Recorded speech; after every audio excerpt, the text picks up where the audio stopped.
everyone, and welcome to the Jeff Willis Show. Today I have with me Artem Koren. Now, Artem is the Chief Product Officer and co-founder of Sembly.ai, a software as a service platform that uses proprietary AI. And for those of you who haven't heard about AI, it's artificial intelligence as an acronym. Algorithms to transcribe and analyze meetings. And here we are on a meeting. It's actually a virtual meeting. So we'll talk about how we can use Zoom and AI in the next part of what we're going to chat about. Artem has 16 plus years of product management experience and has applied AI learning to his work since 2009. I hadn't heard about AI much before that. I just heard about social media back then. But obviously Artem's a trailblazer, and we look forward to hearing more about that.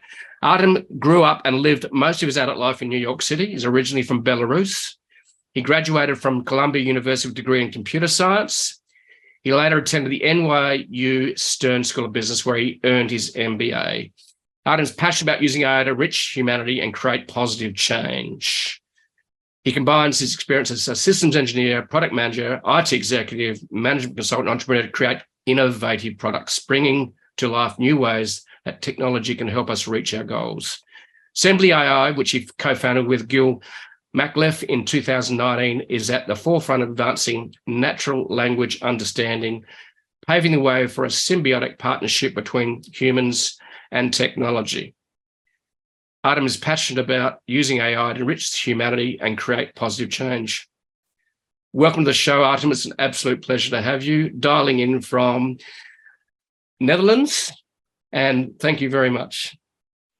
Hi, Jeff. Excited to be here from the Netherlands, indeed, from the cloudy and usually rainy city of Amsterdam, which I love. So I'm glad to be here.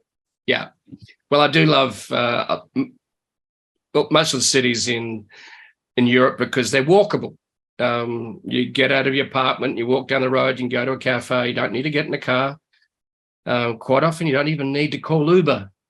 So I really love the European experience, and was there twice last year and in Europe, and love it. So look forward to hearing you. So what I want to know about first, that I'm curious about, Artem, is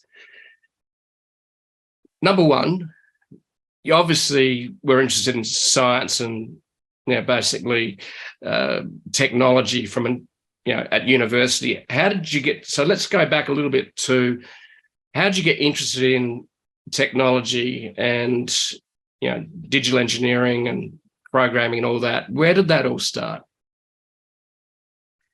So my interest in technology dates all the way back to maybe 5th or 6th grade, when I had my first exposure to personal computers and basic computer games at first. But on those computers, we had something called QBasic. Yep. And my friends and I would try to write these programs to protect the screen and kind of hide what was going on behind the screen. Obviously, you're kids, you want to hide things from your parents. And this was done in QBasic. And these were very, very rudimentary little scripty programs. But that's where it started. And I got interested in it enough. And I was also encouraged by my father to explore it further, that I learned to program in C. This was 7th, 8th grade or so. Yep. And I think that's where things kicked off, because when you're a computer kid in those days, and this is the heyday of the early 90s, you had all kinds of interesting privileges. So, for example, your teachers would engage you to help them with their computer stuff. Yes. And then in high school, you could even get pulled out of class because there's a network problem and there's only so many individuals in the entire high school who could even understand what the problem is, let alone try to solve it. And so it snowballed from there. And I also was part of that crowd that was into early operating system Linux stuff, early hacking, not nothing nefarious, just for fun.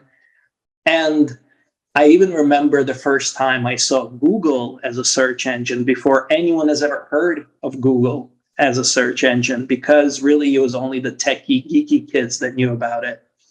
So that's where it kicked off. And I got a job in programming while I was in high school. And when I went to the interview, the interviewer spoke to me, answered all their questions. I got hired.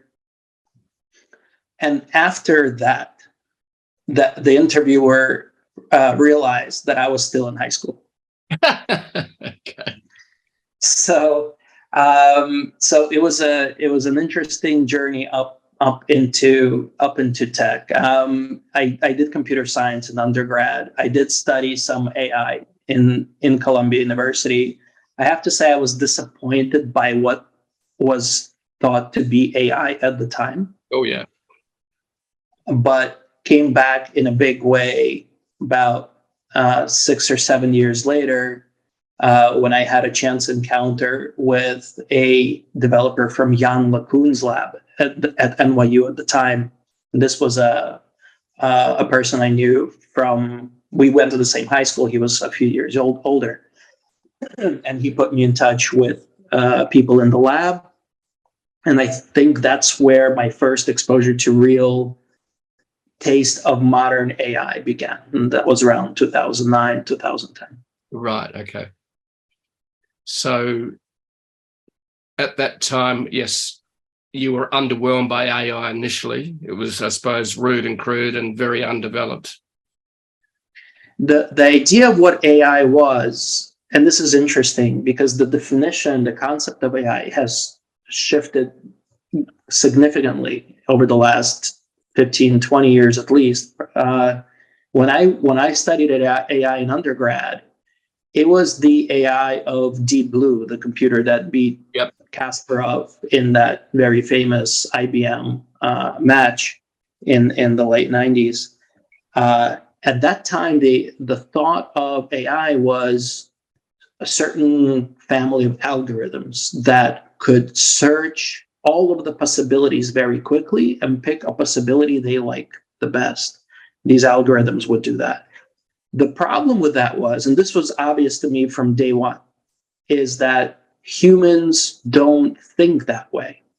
That's not how we solve problems. We don't pick through every possibility and figure out if that possibility makes us happy or not.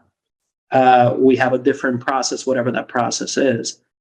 And so when I saw that, I thought, okay, this is certainly not artificial intelligence. This is a problem-solving technique at best, and it gets okay results in a certain very narrow domain of problems. Very narrow, yeah. But it's nothing like reasoning, and certainly nothing like human reasoning. So that was the early days of AI. These deep search-based solutions that, okay, they could play chess reasonably well with a whole huge rule set on top of this kind of deep search. But they couldn't do much of anything else. So, for example, at the time, it was very, very difficult, or I would say it truly didn't exist at a usable level to have a program that could tell you if there was a cat in a photo. That's it just right. didn't exist.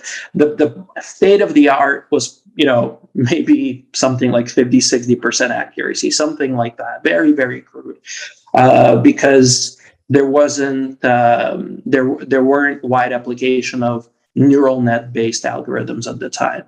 And the revolution started, or let's say the modern wave of revolution started around the late 2000s, like 8, 9, 10.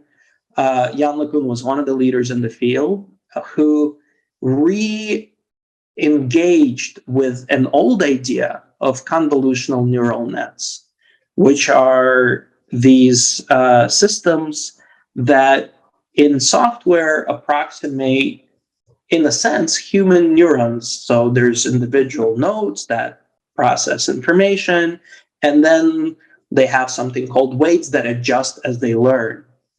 And it turns out that this framework, this architecture, is very flexible, very malleable, and ultimately can be trained to perform on a very broad set of tasks. So a very direct application, for example, was handwritten digit recognition for zip codes in mail addresses.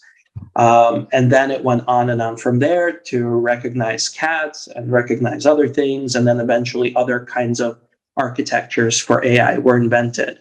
But that's the late 2000s is roughly where it was reinvigorated. The idea itself, however, is not a brand new idea. It's an idea that dates back to 1950s, 60s. The idea of a virtual neuron, a digital neuron, was born all the way back then. Already there was solid concepts around it. But an interesting thing happened between the 60s and the 2000s, which is a paper came out, I think it was around 1980 or so, that basically had an assertion showing that these algorithms can't be provably accurate. Something like that. And it was essentially a scientific proof, in quotes, of the fact that neural nets can't work. And because of that paper, we lost maybe 20 or more years of AI research in history. But some computer scientists were curious enough to reopen that Pandora's box, play with it, and find that it actually does work against some of the theoretical findings that were there. And so now we see the full brunt of this technology starting to impact society. So, let's talk about the most obvious form of AI, generative AI, which is being brought to the public consciousness on November 30 last year, even though it's been around for a few years, because it got given a user interface that was easy to use. And what blows me away is it's the fastest consumer platform to reach 100 million users in human history. And the other thing that fascinates me about anything is that any technology that's given a friendly user interface is where it starts to explode, that if it's useful. So I remember discovering Netscape, one of the first search engines back in 1995, right? And it was shit. Took me 20 pages to get through to find something useful. But it provided a user interface for anyone to use. And I think ChatGPT has done that for AI. And we are now seeing the application. In other words, the research has escaped the box and has been brought out into the real world and is used by everyone. So what we can do is we can play and learn in real time. And that's what's exciting for me. I'd be interested in your thoughts on ChatGPT and its and what it's done for AI. Yeah, I think it's a situation where very slowly the quality of the AI results was improving, and the technology that ChatGPT is based on, which is something called transformer, has been around for a few years. It's not brand new. No. But over these years, these transformers have gotten slightly better, slightly better, slightly better. And in my team, we already saw ChatGPT-like results as early as a year before ChatGPT formally came out. So we had an early preview of where this was going. Of course, no one really knew exactly when it would reach this level of quality. But what ChatGPT did, or the reason that it got so popular, is that eventually it reached this level of accuracy and correctness and a low level of hallucinations, which is when it makes things up that are not true. It still does that, but just not too often. That it became it became so useful. Yes. And it was, I think, for many of us in the AI technology space, it was it wasn't such a drastic flip, or it wasn't such a drastic discovery, because it's, X% better than the other transformer that we worked with. But for broader population, there's some kind of a magic watermark that was surpassed with ChatGPT, to the fact that now when people engaged with it, the results they would get are frequently enough, correct enough to be really, really useful. And then suddenly that's, that kind of the magic moment where it exploded, and became so popular.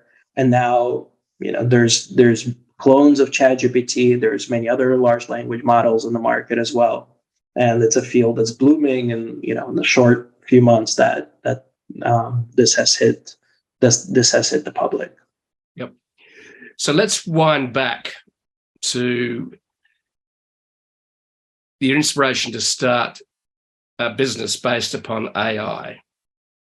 In other words, to use an AI platform that helps people facilitate and get distilled meetings, gets transcripts of meetings, gets insights about meetings, to summarize meetings online, especially using Zoom or Microsoft Meetings. So where did the inspiration come from to start a business that you're doing today with Sembly.io? My co-founder and I spent a lot of time in management consulting space. And as a manager, in management consulting, your life is basically meetings. That's what drives results. You're connecting different teams, you're statusing teams, you're moving milestones forward, you're moving resources to accomplish some major task in a large company that requires a lot of coordination. And so there's knowledge being shared, there's tasks being defined, there's artifacts being presented, there's artifacts being scoped for future presentation. So meetings are the vehicle of progress for large companies getting management consulting efforts done. And as I came out of that world and we were discussing with Gil some of the latest and greatest that's going on in technology and in business, we thought that it's interesting that technology has penetrated every facet of work life. Word processing, spreadsheets, email communication, right? Everything you're doing is digital. Even how you have meetings is becoming digital. This was before COVID, so Zoom was still not completely dominating everything. After COVID, suddenly everybody's doing online meetings, but there was enough online meetings happening already. So even how you do meetings is digital. But what you discuss in meetings, the actual content of a meeting, is completely opaque to the digital landscape. So technology sets up a digital environment in which a meeting is conducted. Then this white noise of human activity happens, white noise from a perspective of from technology perspective. Yep. And then the meeting is over and something needs to happen, and it's completely analog and human all the next steps. And we thought that if you could have technology listen and understand the conversations inside a professional meeting, the value of that would be very, very great. And there is so much you can do by having this AI participant in a meeting that would sit in, hear, and then can do something about it. And the key idea was that this would be, quote unquote, a fly in the wall. And it wouldn't require any special commands or any awareness of the fact that there's an AI agent in your meeting. And that was crucial because the technologies at the time were, the Alexas of the world, and you have to call out Alexa's name and give it the command that it knows. And if it doesn't understand your command exactly, you're screwed. And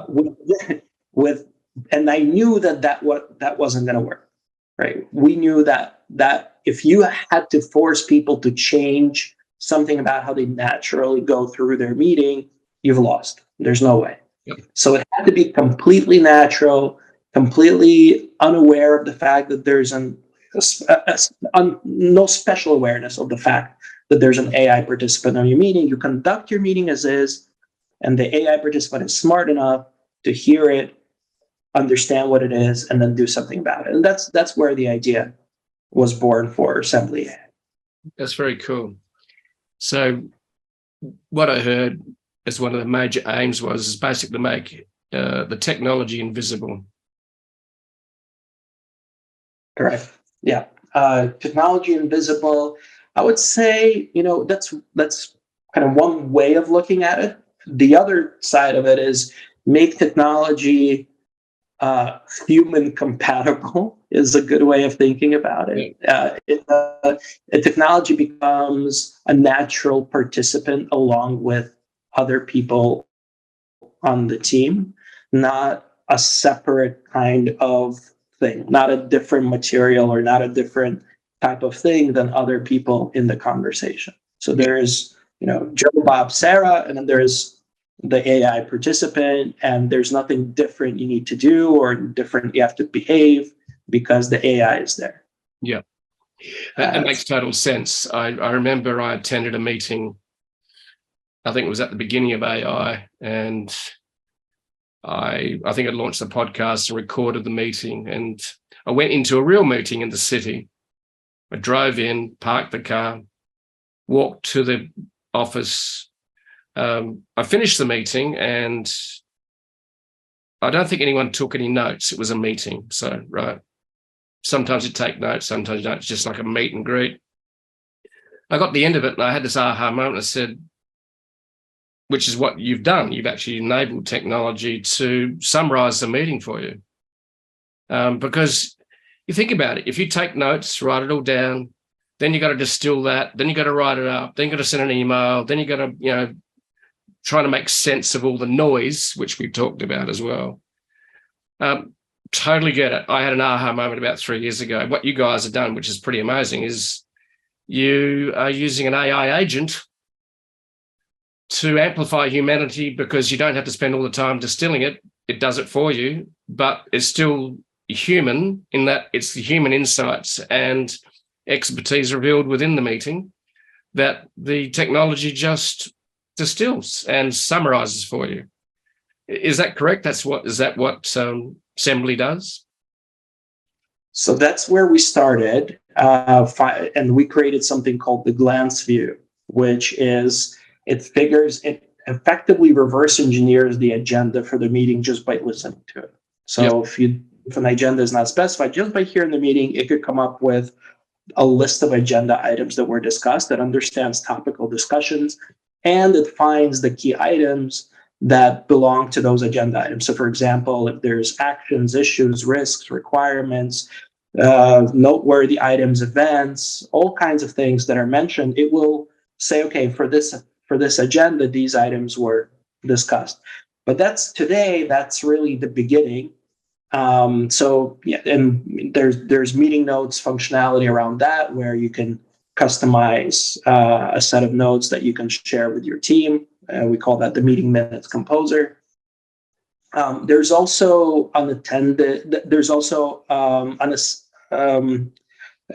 proxy attendance, which is the agent can come to a meeting instead of you. So if you're running, if you have an appointment, you have a conflict, you have another meeting, but you really want to know what that meeting is discussing, you can send Sembly to attend. You don't have to be there. It will come, it will greet, it will say, hi, this is Sembly, your meeting is being recorded. You can even leave a little message with Sembly. Hey guys, I'm off to the dentist. Sorry I couldn't make it. Please make sure to mention this topic. And Sembly will listen, record, digest it into a glance view, and then deliver it for you in your web app or mobile app for you to consume when you're ready. So that's a really beautiful function as well. Obviously, there's infinite recall because Sembly remembers all the meetings it goes to, so you can search across all your meetings. And that was, we've had that in the product for quite some time now. But the new stuff that we have in the product, specifically My Commitments and Sembly, is the next level stuff, and that's really exciting. So My Commitments is Sembly tracking the to-do items that are voiced in your meeting. So if you say you're meeting with your team and you go, okay, I'm going to put together this marketing presentation for next week, Sembly will note that as your to-do item. It automatically understands that. And it will add that to your to-do list. You can even have it automatically populate your to-do app. If you use Microsoft To Do or Google Tasks, you can integrate the Sembly interface to that. It will automatically populate your to-do app. So you have a automatically filling to-do list from Sembly AI. So that's one really cool, unique functionality that Sembly already has today. And then the other one, and this is the one that's really taking our customers by storm. This is probably the most loved feature in Sembly today. It's something called Semblyan, or Ask Your Semblyan. It's effectively ChatGPT for meetings. So you can ask it, suggest agenda for the next meeting based on this one, and we'll give you. You could ask it, write me a follow-up email based on the meeting. You could ask it, what were the main points made by each of the people in the meeting? What was the tone of the meeting? Tell me, write a poem based on this meeting. I mean, there's no end to the level of flexibility that you can engage it for. Really saves a lot of time, provides some brilliant insight. I use it constantly. For example, I used it yesterday. And it's fun because I just have these real everyday use cases. Like we're following up on our SOC 2 audit, and there was a meeting we had with our auditor a while ago, and there's a certain period of audit that they go through, and I couldn't remember exactly what the period was. Was it 2 months? Was it 3 months? So I went to Sembly and I literally said, what did Chris say was the period duration of audit? It thought for 10 seconds and said, blah, blah, blah, blah, blah. Chris said it was 3 months. It's really, really helpful, really brilliant. Okay. That's awesome. In fact, one of my team members said, could I use Sembly to actually attend the meeting for me? And that's my next question, which I said, yes, it does do that. But what if you said to Sembly, what are the questions I should be asking at this meeting? I can't make it. What on this topic and this area, and it's sort of like maybe you create an agenda before going, okay, what questions should I be asking as CEO or founder of my team that I should know? Can Sembly do that yet? So before the meeting, you can talk to Sembly. And so let's say you had a previous meeting and this is a follow-up meeting. You can ask Sembly about the previous meeting for sure, and it will do a great job. That's the scary part. It really is really good. And you can ask it based on this meeting, what are the key questions I should ask in the follow-up with the CEO? And it will tell you. And then you can have your next meeting, and Sembly effectively prepares the agenda for you or prepares the key items that you should be discussing. Let's say you had a meeting with your supervisor, your manager, your executive. Before the meeting, it's like, what were the key concerns of, Natalia in this meeting? And it will give you, and then you want to address those concerns in the follow-up meeting. For sure, that's there, and it really is. The cool thing is, what really makes me excited is that it works really, really well. We put a lot of really good brain power into making sure that the way that it answers these questions is really relevant and useful, and it's doing a really good job. Cool. Now that raises another question for me, which is, can Sembly currently interpret tone or sentiment? It can. We already have in the product where it shows you the top 10 highlights and top 10 lowlights. You could also ask Sembly about the tone. It tends to not, it tries not to be very negative generally and not critical, but we found ways to, get it to tell you like a good thing. It's like, you can tell, this is like this, like you can say like this is an interview and I'm trying to improve for the next time. Can you give me some feedback about blah, blah, blah? It will tell you some feedback. It will tell you about the tone and it will tell you about the sentiment in the conversation. It doesn't currently use any mimicry, like meaning that it doesn't read your facial expressions. And it doesn't read your audio tonality. So those elements are still absent. So it's purely based on the words you use, let's say. Okay. But based on that, it can already discern a lot. Because a lot of good in a meeting, what I've discovered is that some people are very blunt. In other words, they'll ask a direct question and assume something instead of that a skilled human communicator will go something like this. I go, so what I sense what you're saying is maybe ABC. In other words, instead of, oh, you said this, that's direct. Okay. Instead of being tentative in communication by listening to what they're saying and then feeding it back in a tentative, subtle communication, which doesn't threaten people. That would be interesting. It can definitely assess communication style. I mean, you can go as far as ask it, assess the top 3 communication styles used in this meeting, and for each style, sort each participant in the meeting under the style they've used. Wow. And it will give you that. Because and that's not, that's certainly possible, because we already have things in the system. Like we have a list of suggested prompts just to give people an idea of the breadth of the kinds of things they can ask, to kind of like a starter. So we'll say like, okay, you can ask it to give you a summary of the meeting in Dutch, just to let people know that they can actually ask for answers in any language. They can even talk to it in any language. So you don't have to talk to it in English. So our platform understands right now 8 languages. So just like English, French, Spanish, Italian, Portuguese, we even Dutch. We understand Japanese as well. But regardless of the language that the meeting was in, you can talk about it in any language you want. Okay. So if the meeting was in Italian, you can ask a question about it in English and ask for an answer back in Chinese, and it will all work out. So that's really cool. So we give this breadth of different questions, but one of the questions says, identify the issues that were raised in the meeting, note who raised the issue, and rate it by criticality, high, medium, low. And it will give you the issues for each person in the meeting with the criticality rating. So it can do that as well. Okay. That's very cool. So if you introduce this technology to the team and you knew how to use it very well, you could use it to make yourself look really, really, really bloody good at what you're doing. Absolutely. Yes. And a lot of people use it that way.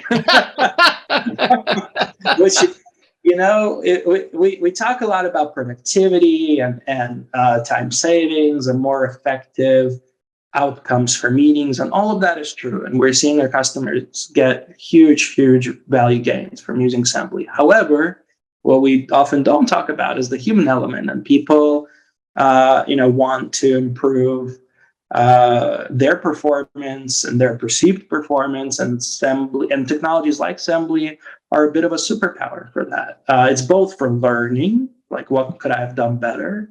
How was I perceived? Getting additional insight and being able to adjust based on that insight. but also improving your actual results. So you, for example, let's say you have to share the meeting notes. Well, you can put the meeting notes in and say, okay, like, can you suggest like how relevant are these notes to this meeting? Okay. Or is there anything in these notes that I missed relative to this meeting? I could do all that. Cool. So is Sembly recording and being used for this? Yes. So I kicked it off a little bit, but yes, I started with Sembly on this call. Yeah. All right. So can we get some insights from Sembly that you can send through to us that we can share? Yeah, absolutely. That would be very, very cool. Yeah, definitely. So I saw the agent at the bottom going, okay, attending. I went, oh, maybe he's reusing Sembly to do this, which actually is really cool. Okay, so let me ask some other questions. Everyone's you got a couple of different camps with AI. In other words, some are shit scared because it's going to take their jobs. Some are excited because they see themselves as being amplified and have bigger business opportunities. There's going to be new AI digital business models. That excites me as well. Saves me time. That's brilliant. Provides better insights. So I'd be interested in what you see as the future of work with technologies such as ChatGPT.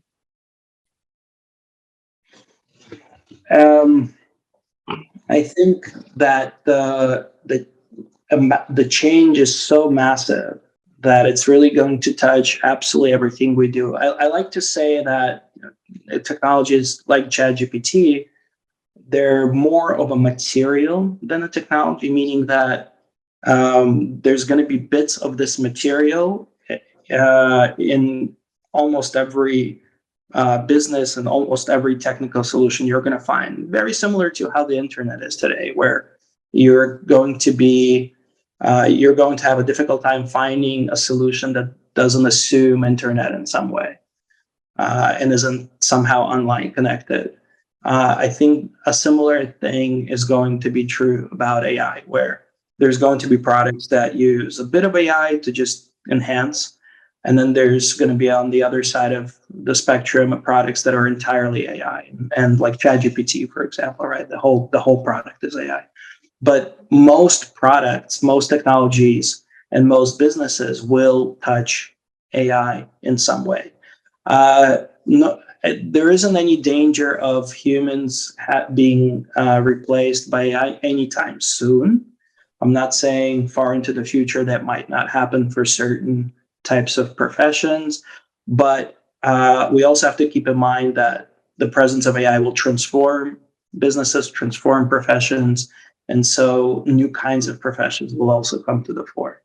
But today, you're absolutely right when you said that AI is now a superpower.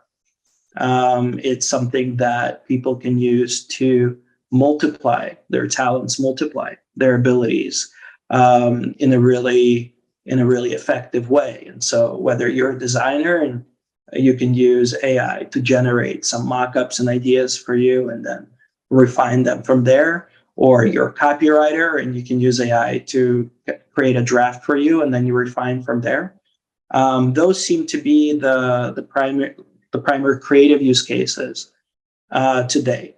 But as we go forward, you're going to see AI step into more and more higher level functions across the environment. So for instance, at Sembly, we're building towards what we call work management. So I mentioned that we have this AI to-do functionality in the product, and I call that like the baby version of work management. Going forward, Sembly will do a really, really good job of understanding what are all of the things that could or should be done as a result of the conversation you just had. And it will understand, the full context and the full detail of those activities. And it's going to, first of all, be able to update the workflow applications of our users. So whether it be a to-do system, a task system, a project manager system, or a wiki where you have your project ideas, those can be updated. And then that work is consumed by individuals, teams, and departments. But what's really, next level and frontier is something called autonomous agents, where you think about ChatGPT, but with a goal and the ability to coordinate other ChatGPTs towards the accomplishment of that goal. So that already exists in a very early format. It's very rudimentary today, but a year from now, autonomous agents are going to be really powerful and very prominent. It's going to be, I like to say that if large language models or ChatGPT is like the internet, then autonomous agents are going to be like the social media. So it's the huge thing that builds on top of this AI capability. That's going to be autonomous agents. And the reason that we're excited about it is because today, when we can identify work items to be done out of meetings to put into your task system, your to-do system, project system, when an autonomous agent is available for certain kinds of activities, autonomous agents are going to be themselves an additional category of task consumers and produce work based on that. So what I'm hearing is that potentially Sembly could take a meeting, create a to-do list, and then share it on collaborative project management platforms, as well as chat platforms such as Trello for project management tasks. And on top of that is communication to not ChatGPT, but to Slack. Is that the sort of things we're talking about?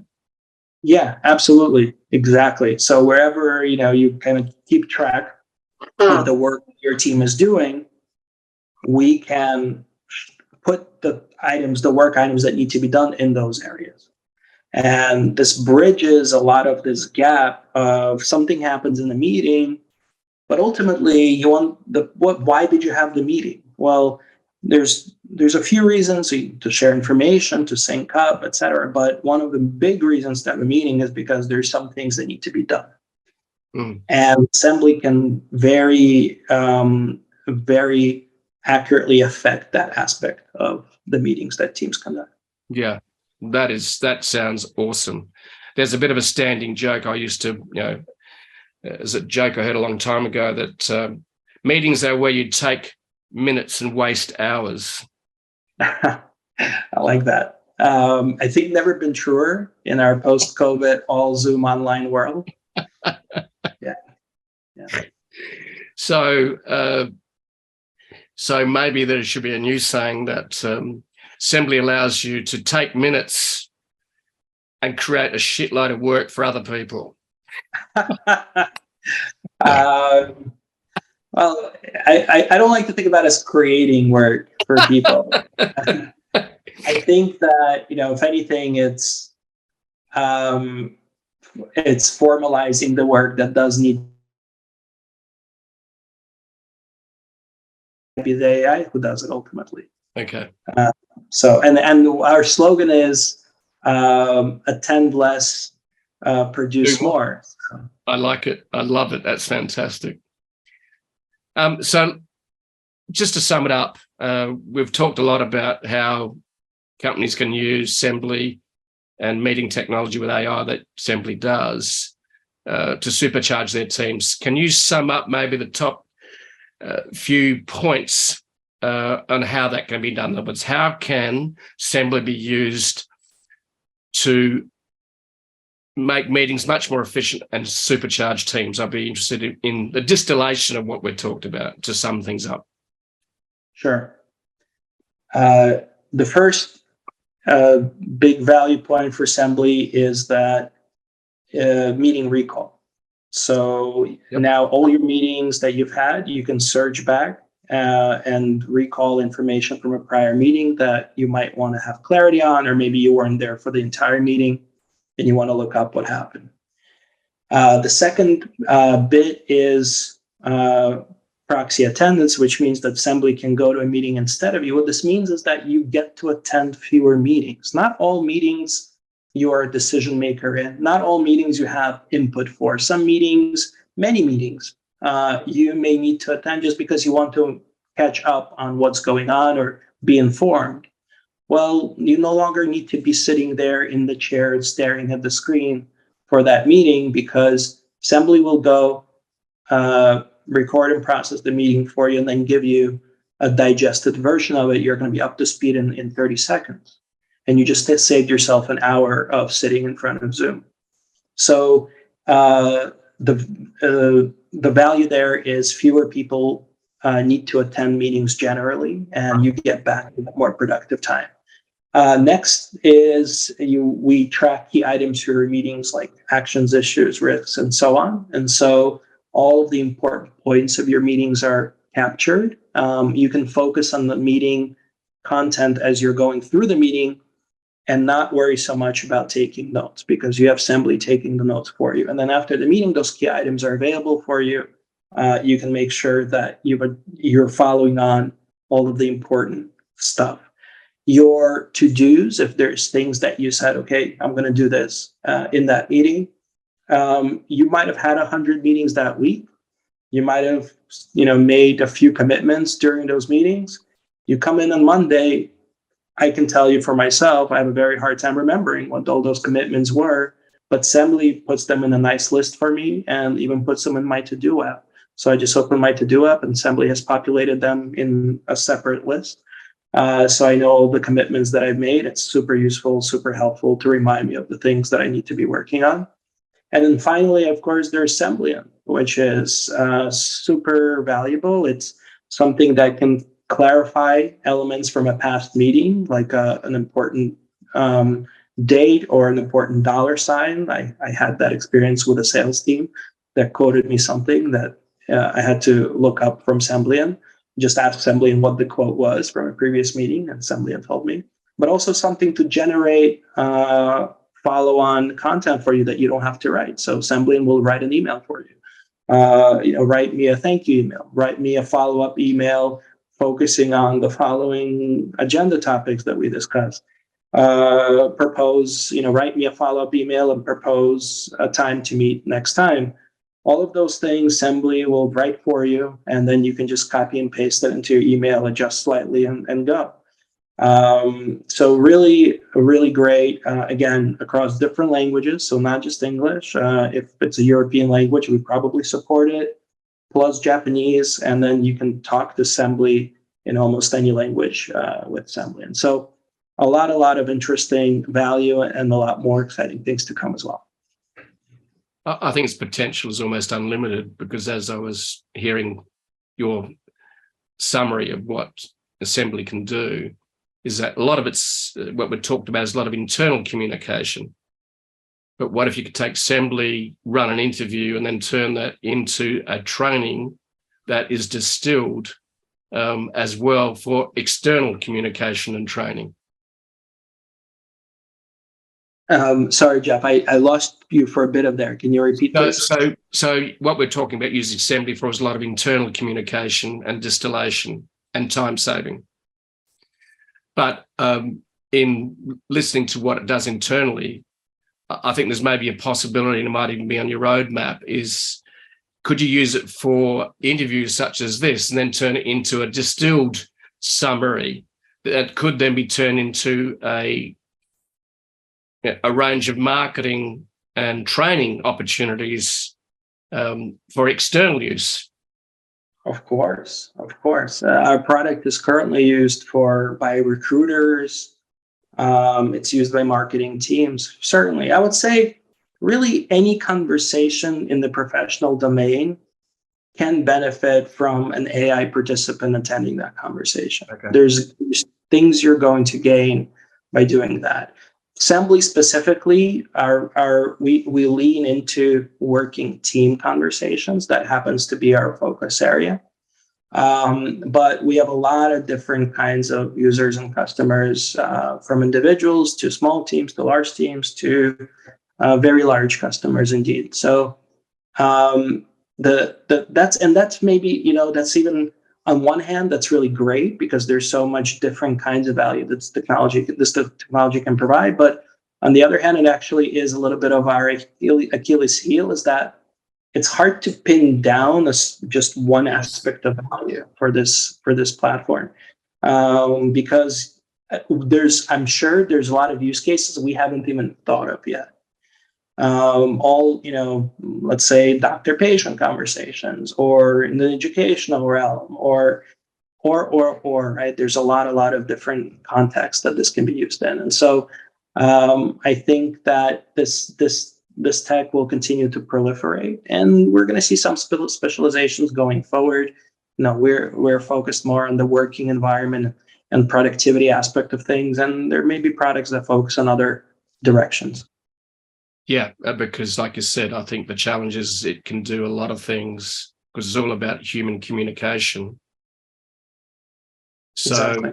So that, like you said, could this be used? And of course it could be for doctor-patient communication. Could it be used for recruiting? You're obviously using it for recruiting communication.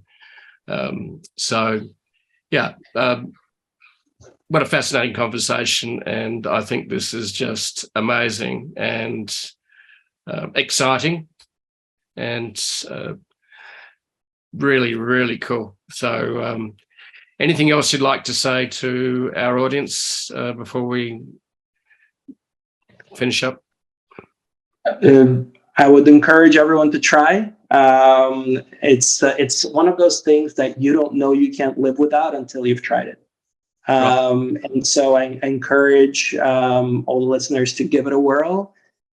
We have a free trial that you can use and check out Sembly and invite it to your meeting and ask it some tough questions and see how it does.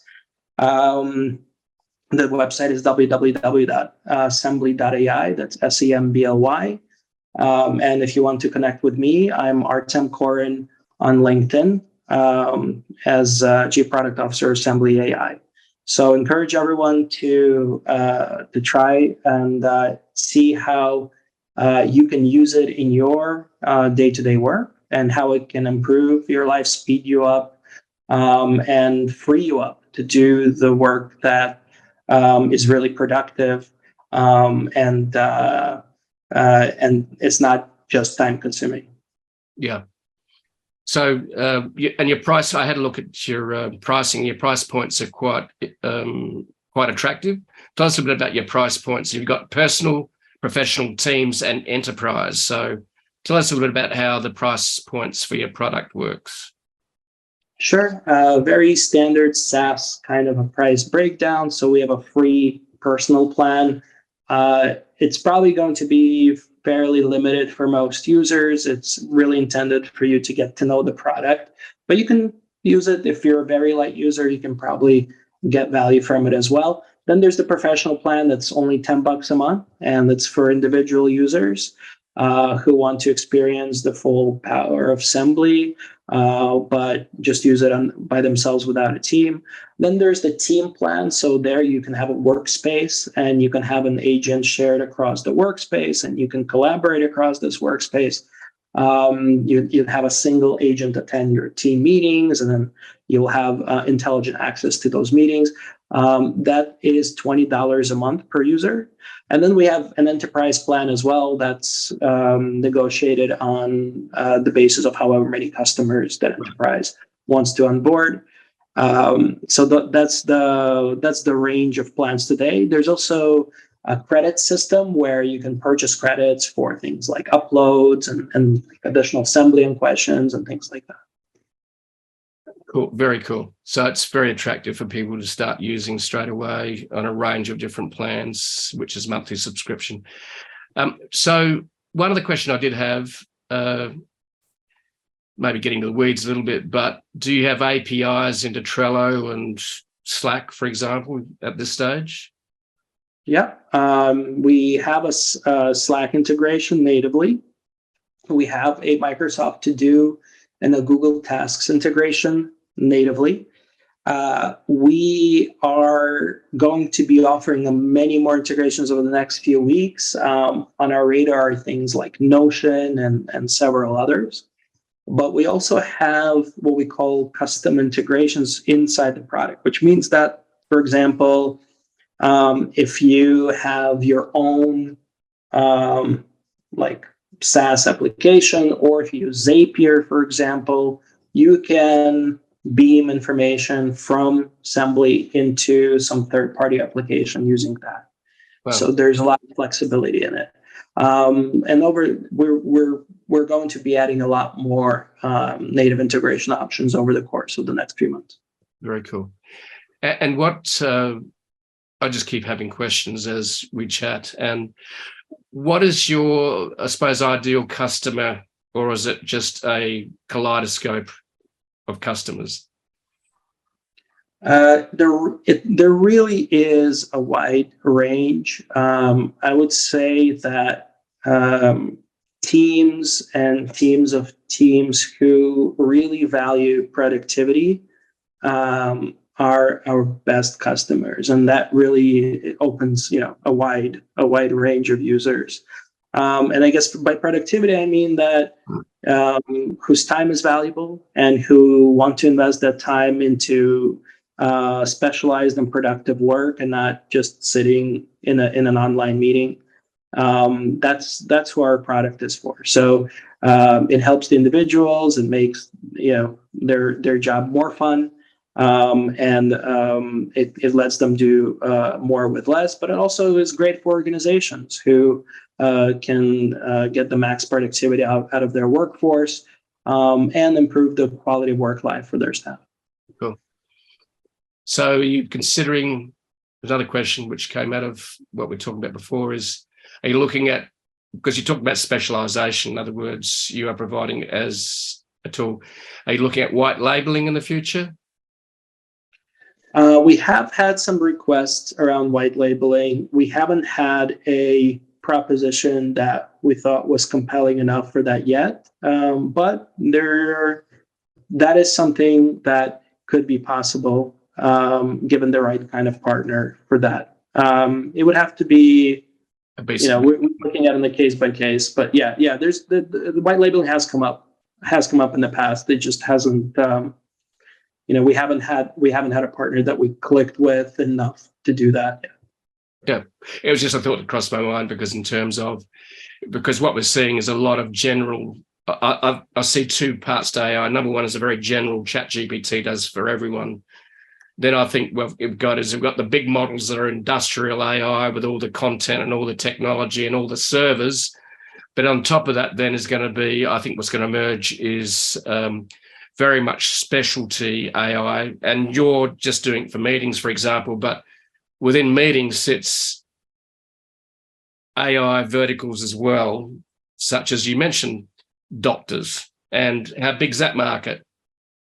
Huge. So, but it just is really interesting to hear what you're doing, and my brain's basically exploding, but it's fun. Good. I think that's a good sign. I was invited to speak at a PMI Sweden event recently in Stockholm, and I asked the audience to raise their hand if they have been in a meeting with an AI participant, and maybe 5% raised their hand. Very few people. Okay. I said, okay.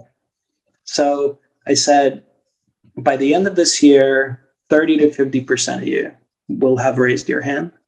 By the end of the following year, over 80, 90% of you will have raised your hand. Our future is with AI teammates. That's the future in every vertical, in doctors, lawyers, IT, marketing, sales. AI teammates are absolutely inevitable in our future. It's already happening. So, for example, we had a call with a VC investor yesterday who joined the call with, guess what, his Sembly agent. And he's like, yeah, I met with someone, he had his Sembly on. I said, oh, what's that? I want it for myself. And now, he uses Sembly in his calls. So the future is AI participants, AI co-pilots in all of our professional conversations, because the value is so compelling. And that's just going to be the norm. Yep. Amazing. I've loved our conversation, Artem. It's been an absolute pleasure. And yeah, it's very exciting. And on top of that, almost overwhelming. because there are so many possibilities that rise out of just AI for meetings, which I knew was going to be very interesting, but it's more than interesting. It's incredibly exciting and well done. And so just to give you an idea of where you're going, I think you've got about 40 plus employees now. Is that right? Yep. Okay. Correct. And can you reveal how many customers you have? We have over 35,000 registered users on the platform. Wow. Okay.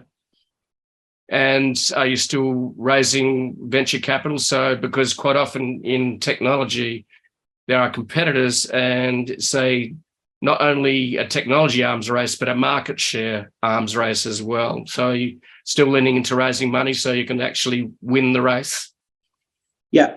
So we're talking to VCs. Most have reached out to us by their initiative. So we're in those conversations. And there's a few that we're singling out that we'd like to talk to as well. Yeah. So we want to make sure that we position ourselves in the domain of AI that we want to succeed in and have quick market share gains in that area for sure. And also obviously be able to offer the most competitive technical offering that we can, which I think we've done a good job so far. Yeah, I think you have. Amazing. Congratulations, Artem and the team. And thank you for sharing some of the future of AI. Thank you for having me. It was a great conversation. If you're ever in Amsterdam, I'm happy to meet up. Well, that might be next year or even earlier. So thank you very much.